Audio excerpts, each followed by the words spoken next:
Really? Really? Really? Really? Like, what is this? Really? Ah! Sorry. What is this? Take note.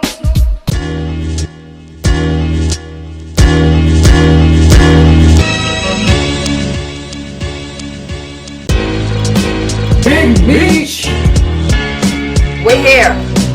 My man Alan Houston. It's different this time, but it sounds like you're rich. in town. What's up, guys? Terry and Trey here, and the Knicks are horrible, but there's a silver lining. We're going to talk about our man. Great point about the media training. Oh, how about... I think I'm Big MEECH.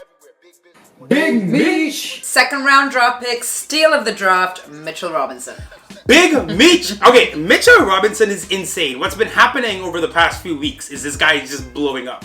People are seeing his... He's on everyone's radar right now. Everyone's That's radar. what's going on. People are seeing his potential, you know, because he's putting it together. Now he's on the court, which is a huge thing. Even though real Knicks fans knew how good he was and how exciting he could be, he couldn't stay on the court because of the foul trouble, the ankle injury that held him out for like a month or 6 weeks. Yep. But now he's back. He's got DeAndre Jordan in his ear, and he is killing it. He's talking more. So we want to talk about Mitch today. Want to give a little bit of backdrop to how he got here. A little history on him. A little quick history lesson, right? Yeah. And talk about why we think he is the most underrated rookie in the NBA and the best prospect on the Knicks roster.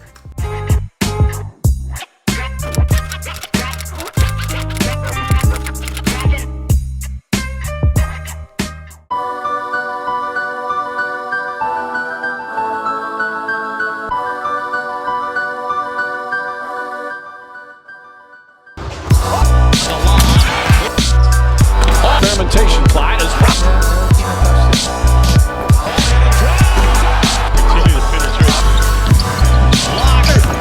block. You might look back at that basket. Goes at Mitchell Robinson. Blocked by Robinson. Vucevic off the dribble. Left high blocks for Robinson. Step back three. Blocked by Oklahoma City. Grant blocked by Robinson. That's his 8th block of the game, and that's a Knicks rookie record. All right, so let's start with where he grew up. Grew up in Florida, but then moved to Louisiana. Moved to Louisiana, yeah. I can't get the name of this high school right for the life of me, but Charlemagne. Chalmette. I keep saying Charlemagne. Chalmette College. Charlemagne College. Chalmette College. Not even college, it's high school. Let's start this shit again. Yeah. Mitchell Robinson went to Chalmette High School in Louisiana. That's where he went to high school. Louisiana. Where he was averaging 22.8 points per game. 12.6 rebounds, yeah, and almost 7 blocks, and we see that. So look at Mitch right now. Watch these future accountants and doctors getting blocked by Mitchell Robinson. He's dominating high school. What's funny is you watch him in high school just being this beast, and you think of him in the NBA, and he's doing it now to Joel Embiid. Right. So I gotta say, if you look at the highlights of him in high school, he was like a man playing amongst boys. Oh, clearly. Yeah. Interesting note. Mitch grew 8 inches in 8th grade. I think he was back in 7th Florida and 8th grade. He grew 8 From inches, 6'2" to 7 foot, and the Knicks are benefiting. So he's killing it. He is top 10 in the country. He's number 6 ranked in the country and the number 2 ranked center. For center, yeah. I think at that time he was behind Mo Bamba. Cue the song. He was a 5-star recruit. He was right up there with DeAndre Ayton, Marvin Bagley, and Mo Bamba. He was in the runnings. He was absolutely in the runnings. And people looked at this kid and you look at his ability, his athletic, everything we're saying now they saw in high school and they're like, this guy is gonna kill it. But what happened after is what dropped his stock. From high school, he went to Kentucky for college, which is great, right? But no, not the Kentucky that you're thinking about. Western Kentucky. Why did he go to Western Kentucky? So he has this godfather. What's up with these NBA guys and these family members? So you got LeVar Ball on TV criticizing Luke Walton and LeBron, saying LeBron can't win without Lonzo, send Lonzo to Phoenix. I'm trying to tell you, I knew this was happening before it was happening. You got Giannis in KP's ear and telling Scott Perry, yo, we need better players here. Let me do this, let me do that. You got Kawhi's Uncle Dennis, who pretty much kind of orchestrated that leave from the Spurs. Right, you got Anthony Davis's dad saying that he's not going to Boston. New York. So these guys, you know, they're hanging around. These entourage, we know this. The entourage means a lot. And these guys are loyal to these people because they grew up with them. I was just going to say, when your family members, he probably was playing ball with him in the taking him to practice. Yep. How are you going to turn on the guy that drove you to practice when you were 5? So his godfather's on the payroll. I think he got hired like right before. Yeah. Mitch goes, he practices a couple times, and then... And it's gone. He leaves. He's gone. They're both gone. They're both gone. With no word. They just disappeared into thin air. Yeah. What are they doing while they're gone? Well, he's training with... Marcel Scott, who a name we just brought up. Who also trains who? Anthony Davis. Oh, okay. So he's preparing for the NBA. He takes a year off to prepare himself for the NBA. So he's playing Marcel Scott. They're training. He's doing a whole year of training to get ready for the NBA, working on his body, working on his moves. I mean, you know what's funny? In a way, you could see it being a good decision.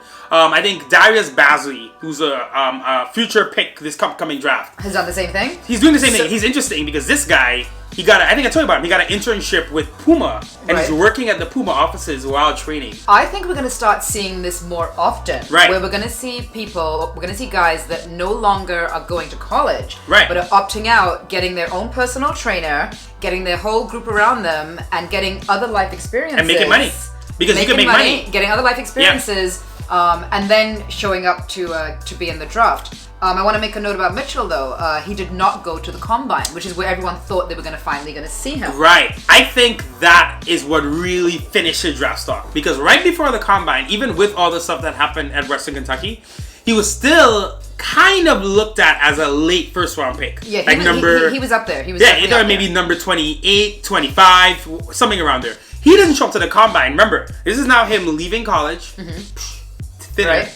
This is him not showing up to the Combine. We're not seeing him practice. We're not hearing him speak, and I think that also goes a long way. People want to see your interview skills. They want to see how you carry yourself. Can you handle the media?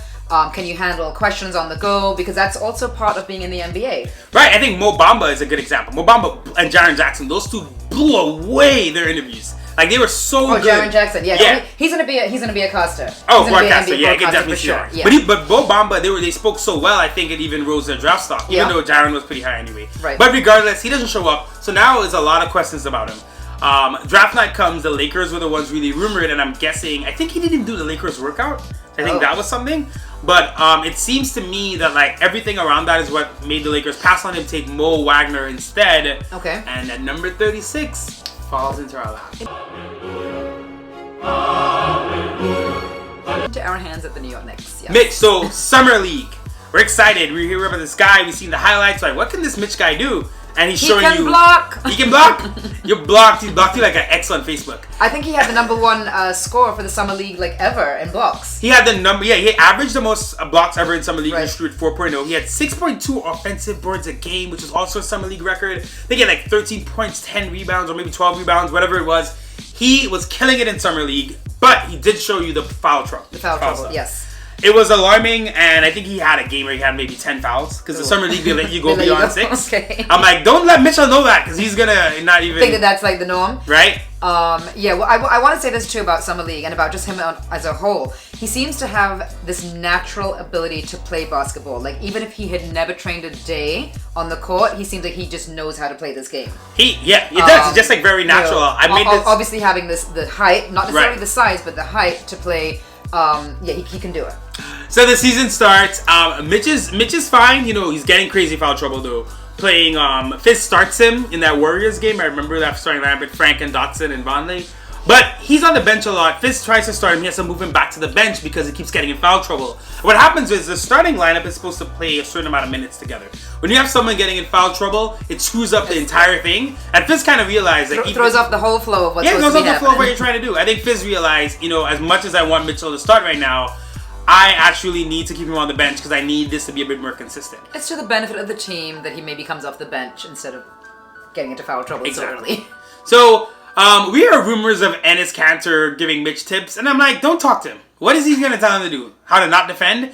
But so thankfully around mid-season, all the trades, some guy left the team. Some dude, what was his name? Some random dude. And instead, we get DeAndre Jordan back, draft picks, etc. But DeAndre Jordan. Now, funny enough, the day before KP got drafted, the day before KP, we heard about the trade rumors, Dallas Mavericks were playing at the Garden, and you made the comment of saying that, wow, DeAndre Jordan plays a very similar style of basketball to Mitchell Robinson. Yeah.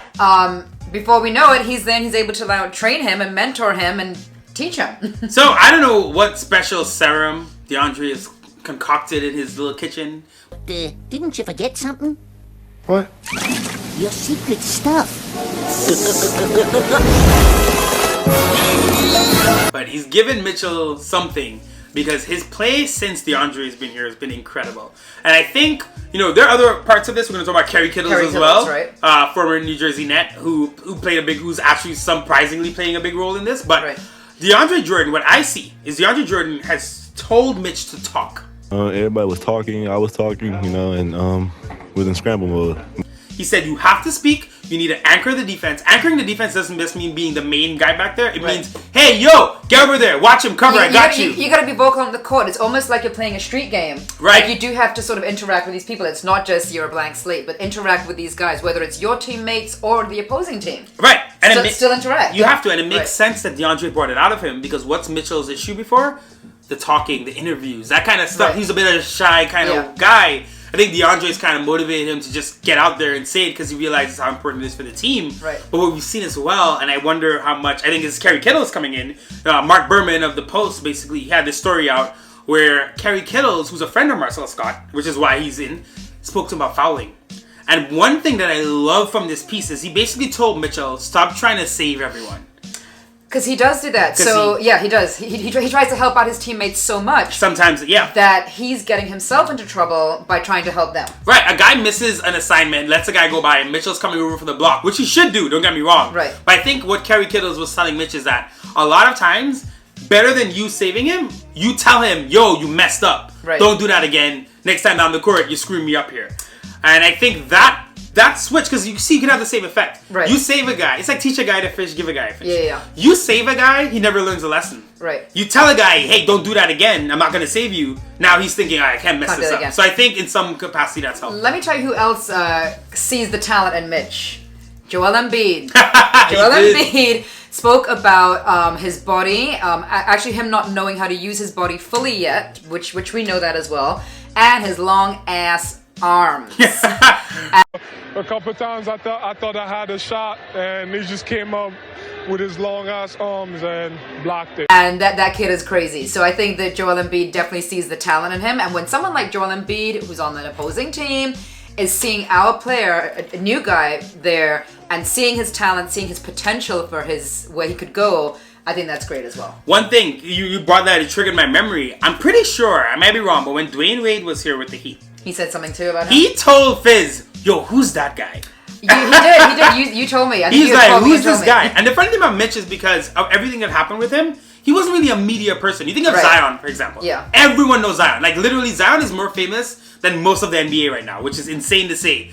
But we went to England. Everyone in England knew who Zion Williamson was. Mitch didn't play in college. Mitch went to a small school even when he was the brief couple weeks he was in college. So he didn't do the combine. There was nothing about him. So a lot of people are like, who's this tall guy jumping up? He definitely slipped under the radar. Thank God he slipped to us. One thing I hope for the Knicks is that they do not limit what Mitchell can do. I think he has a jumper. I think he can stretch the floor. I think he might even have the ability to handle the ball. It seems to me that Mitchell has a lot of untapped potential, and I hope that the Knicks don't just make him a rim runner and rim protector. This guy, he's our best prospect. He's our best young player. It's not Kevin Knox. It's not Dennis Smith Jr. It's not Frank Ntilikina. I think we know that, though. Shout out to my boy Frank, though. Come back soon. But Mitchell Robinson has really shown himself so far to be probably the highest ranked prospect. Okay. And how about this? The Knicks locked him in on a 4-year deal with an average of $1.5 million a year. Mitchell Robinson is not good for him, but great for us. He actually fired his agent. I think that might have something to do with it. But it's crazy. He's making as much money over the next 4 seasons. So you can go to 2022, 2023. He's making that over that time. He's making the same amount of money that Mario Hezonja is making this year. Wow. So that's it on our boy Big Meech. I'm excited to see what it holds for him. Even Fizdale said last night, I can't wait to see, or I'm scared to see what he'll be in 3 years. And the kid is just every game he just keeps getting a little bit better and a little bit better. And I'm scared to see what he's going to be in 3 years. I just love watching him because he is so exciting. He's exactly what the Garden needs. Oh yes. Because he brings that excitement during a horrible season so far. He's bringing that excitement for us. Yeah, Mitch, I want to see where this guy goes. What a pick. What a draft pick. To get a top 10 guy at number 36 is insane value, which is why I trust Perry with the draft coming up, no matter where we land. Number 1, Zion. Peace out, guys. Bye. As always, thanks again for watching our video. Do not forget to subscribe and turn on your notifications. That way you'll know every time that we post a new video. And check out some of our other stuff. Yeah.